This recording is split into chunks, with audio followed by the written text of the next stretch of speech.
La señora. A Antonio Borqué Solar.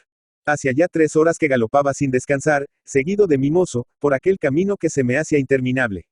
El polvo, un sol de 3 de la tarde en todo el rigor de enero, el mismo sudor que inundaba a mi fatigado caballo, me producían una ansia devoradora de llegar pronto. Me volví impaciente hacia el muchacho que me acompañaba, diciéndole, pero al fin ¿dónde está ese tal don Daniel Rubio? Es allí cerquita, a la vuelta de aquella alameda, me contestó, haciendo un lento signo con la mano y sin dejar de galopar. A ambos lados del camino se extendían grandes potreros sin agua, cubiertos de un pastillo blanco que hería la vista, y donde los rayos del sol reverberaban con fuerza. A lo lejos, la enorme mole violácea de los Andes, despojada de sus nieves, emergía con violenta claridad sobre un cielo sin nubes, pálido y brillante. Y yo, inclinado sobre mi caballo, pensaba con desaliento en que ese viaje se convertía en un verdadero sacrificio. En aquella época, mi padre, aprovechando mis ocios de vacaciones, ocupábame, de cuando en cuando, en contratarle bueyes para el trabajo de la próxima siembra.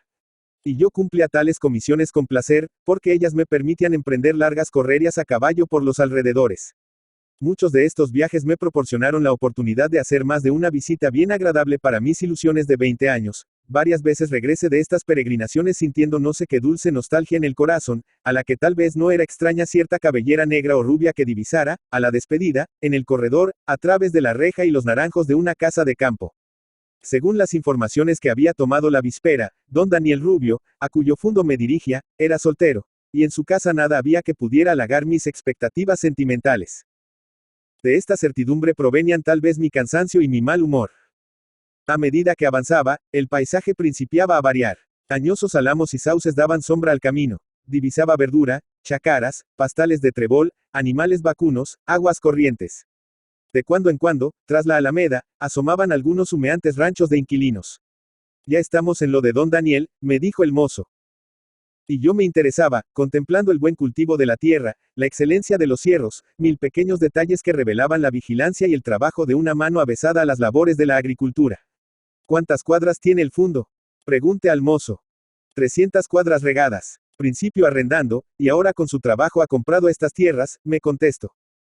Llegábamos ya al fin de la alameda, y un instante después tenía ante mí una reja de madera pintada de blanco, a través de la cual se divisaba una huerta de hortalizas y un edificio, con esa arquitectura sencilla y primitiva, peculiar en nuestras antiguas construcciones campesinas. Enorme techo de tejas, bajas murallas, anchos y sombríos corredores. Aquí es, me dijo el mozo, y pasando frente a la casa entramos por una ancha puerta de golpe que daba a un caminillo bordeado de acacias. En el fondo de este camino, bajo la sombra de una ramada, al lado de un caballo ensillado, veíase un hombre con la cabeza inclinada, ocupado, al parecer, en arreglar una correa de la brida. A pesar de los furiosos ladridos de un perro que salió a recibirnos y que mi mozo se esforzaba en espantar, el hombre continuaba afanado en su trabajo. ¿Don Daniel Rubio está en casa? Pregunté con voz fuerte. El hombre alzó la cabeza, fijo en nosotros una mirada tranquila y me contestó sosegadamente, con cierta reticencia. Con el habla. Quien así me respondía era un individuo alto, obeso, poderosamente constituido. Representaba de 45 a 50 años, y vestía el traje común a nuestros mayordomos de haciendas. Pequeña manta listada, chaqueta corta, pantalones bombachos de diablo fuerte, enormes espuelas y sombrero de paja de anchas alas. Su rostro cobrizo, de facciones gruesas y duras, singularizábase por el estrabismo y la inmovilidad de una de sus negras pupilas que parecía cristalizada, mientras la otra tenía un brillo y una vivacidad extraña. Contemplando esta fisonomía, involuntariamente me pasó por la cabeza esta frase vulgar: no me gustaría encontrarme con este sujeto por un camino solitario. ¿Nos han dado noticias que tenía bueyes?, le dije. Sí, hay algunos, me contestó con indiferencia, volviendo el rostro a un lado. Podríamos verlos, agregué. Por toda respuesta tomó las riendas del caballo, que a su lado estaba, subió rápidamente y, seguido de nosotros, se dirigió al interior del fundo. Durante nuestra excursión por los potreros, tuve ocasión de observar que mi acompañante era persona inteligente, en todo lo que a campo se refería. Y esto lo demostró más de una vez en el curso de la conversación que sostuvimos con motivo del negocio de los bueyes. Sus modales eran rudos, como de hombre de pocas letras, sus palabras breves y terminantes. Pero, a través de toda esta exterioridad poco agradable, había en su persona no sé qué aire de honradez y de seriedad que, insensiblemente inspiraba respeto, ya que no simpatía. Por fin el negocio se arregló satisfactoriamente, y la noche caía ya en el horizonte, cuando regresamos a la casa. Todo lo que usted ha visto lo he formado yo con estas manos, dijo don Daniel, respondiendo a mis felicitaciones por el buen pie en que veía su hacienda. Usted se quedará a alojar, agrego, e interrumpiendo mis excusas llamo a un trabajador que por ahí andaba, ordenándole que desencillara los caballos. Y, después, me dijo. No se apure, que hay donde tender los huesos. Pero antes que todo, vamos a mascar algo, que ya es hora, y nos dirigimos a la casa. Después de atravesar el oscuro corredor, entramos a una pieza que daba al pasadizo y que servía de comedor. La lámpara estaba encendida y la sopa humeaba sobre una pequeña mesa, puesta con gran decencia y limpieza. No parece aquel un comedor de soltero. Aquí y ala, sobre el mantel inmaculado, había grandes maceteros con flores frescas y hojas verdes. Las servilletas tenían cierto arreglo peculiar. El vino brillaba en las garrafas de vidrio, y en las paredes vi diferentes estampas de santos que no dejaron de llamarme la atención. A una indicación de don Daniel, me senté, sin cumplimiento, a la mesa, pero luego tuve que ponerme de pie precipitadamente, porque frente a mí se abrió una puerta y entró una persona. Era una anciana de cabellos blancos y elevada estatura, vestida de negro. Me hizo una ceremoniosa reverencia, mientras don Daniel nos presentaba. La señora Carmen Mancilla, el señor. Enseguida ella se sentó a la cabecera de la mesa. Yo observaba con interés a la recién venida. En su rostro extenuado y pálido, con esa palidez luminosa de algunas personas extremadamente ancianas, en su hundida boca, en su fina nariz aguileñal, en sus grandes ojos claros, vagaba una expresión de dulce tranquilidad. Parecía sonreír a cierto alegre pensamiento interior, mientras servía trabajosamente la sopa con sus largas manos temblorosas, donde resaltaban las venas y los nervios. Se detuvo un instante, contemplándome curiosamente, como si buscara un tema de conversación, y, por fin, me dijo con una vocecita cascada. El señor, si no he oído mal, se llama, aquí dijo mi nombre, y debe ser pariente de los señores. Nombro a unos tíos abuelos míos, enterrados antes de mi nacimiento. Al escuchar mi respuesta afirmativa, continuó con gran animación. Yo los conocí mucho cuando eran solteros. Venían siempre a casa de mi marido. Entonces recibíamos mucha gente. Qué alegres eran. Daniel, ¿te acuerdas del baile que dio el gobernador? Pero, es verdad, tú no estabas con nosotros todavía. Bailamos hasta el amanecer, y en el corredor quemaban voladores. Recuerdo que a mí me hicieron bailar cueca. Pero entonces los jóvenes eran muy corteses. Sus tíos, siempre que venían a vernos, nos traían grandes regalos. Mientras la señora hablaba así, don Daniel la contemplaba con aire cohibido y obsecuente, echándose en silencio los bocados y sirviéndose, a cada instante, grandes vasos de vino. La única pupila que podía mover estaba inquieta, húmeda y brillante, y parecía decirme, escúchela con atención que vale la pena. Y ella, al mismo tiempo que continuaba su charla con alegre volubilidad, me servía los platos con toda clase de miramientos, dirigiéndome signos de inteligencia, como indicándome que esa conversación solo nosotros podíamos comprenderla. De repente me dijo, ¿qué ha sido de esos jóvenes, de sus tíos? Sé que uno se casó en Santiago, y que ha tenido muchos hijos. Han muerto todos, señora, hace muchos años. Al escuchar estas palabras, me contemplo estupefacta, suspiró hondamente, se puso la palma de la mano en la barba, inclinó su cabeza blanca y pareció abismarse en sus reflexiones.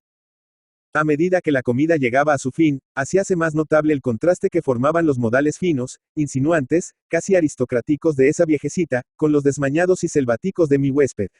Observe que el rostro de éste estaba encendido por las frecuentes libaciones y que poco a poco salía de su mutismo hablando de diferentes tópicos. Por fin, la anciana se levantó de su asiento y me tendió su fría y descarnada mano, diciéndome. Usted se queda esta noche aquí. Voy a arreglar algo ala adentro. Enseguida volvióse hacia mi huésped e inclinándose a su oído, le dijo en voz baja. No bebas mucho. Cuidado con las enfermedades. Cuando ella salió, el tosco y moreno semblante de don Daniel parecía iluminarse con una sonrisa, sus pupilas se velaban dulcemente y sus gruesos labios temblaban como si deseara decirme algo. Comprendí que el vino principiaba a hacer su efecto. Al fin, rompí el silencio diciéndole. La señora no es su madre. No. Su parienta tal vez. Y perdone. Don Daniel aproximó en silencio una botella, lleno hasta los bordes los vasos, bebió el suyo de un sorbo, y, limpiándose los labios, contestó. No, señor, la persona que usted ha visto no es mi madre, ni mi parienta, es la señora de esta casa, concluyó con un acento en que vibraba cierto orgullo indefinible, dando un ligero golpe sobre la mesa. Después se pasó la mano por la cabeza como indeciso, y mirándome fijamente, con aire resuelto, siguió diciendo. Como usted lo ha de saber al fin, si es que ya no lo sabe, voy a contarle lo que hay en esto. Y para principiar, le diré que yo, aquí donde usted me ve, no he conocido padre ni madre. Soy de esos que nacen en cualquier parte, sin saber cómo. Hasta la edad de 7 años lo he pasado por ahí, como los perros sin amo. Un día vino esta señora, me recogió y me llevó a su casa. Allí he crecido, señor, sirviéndole a ella y a sus hijos. Y no me avergüenzo. Ella me puso la cartilla en la mano, ella me enseñó lo que poco que sé y me mandó a la escuela, porque era una señora como ahora no las hay. Después yo salí a buscar la vida y trabajé en lo que me vino a mano. Se necesitaba un albañil, allí estaba yo. Se necesitaba un herrero, pues a buscarme, y así fui formando mi capitalito. Eso sí, no me he casado nunca, porque las mujeres. En fin, no hablemos de ellas. Pasaron los años, y yo siempre iba a ver a mi señora, llevándole cualquier regalito. Al fin su marido murió y sus hijos se casaron. El caballero había sido gastador, como caballero que era, y no dejó casi nada. Después los pleitos, los tinterillos y todo lo demás que usted sabe, fueron llevándose lo poco que quedaba, y aquí tiene usted a mi señora sin tener un mal pan que llevar a la boca. Yo, que estaba arrendando entonces este fundo, que después fue mío, sabiendo que ella estaba en casa de una amiga, digamos como de limosna, me fui me presenté y le dije, señora, no permito que usted ande sufriendo. Véngase a su casa, a la casa de su chino, que ahí nada le faltara. Usted será la señora, como siempre lo ha sido. No me desprecie. Y ella se levantó, la pobre vieja, y vino y me abrazó llorando, y aquí tengo a mi viejecita hasta que se muera. Ella es mi madre, todo lo que tengo en el mundo.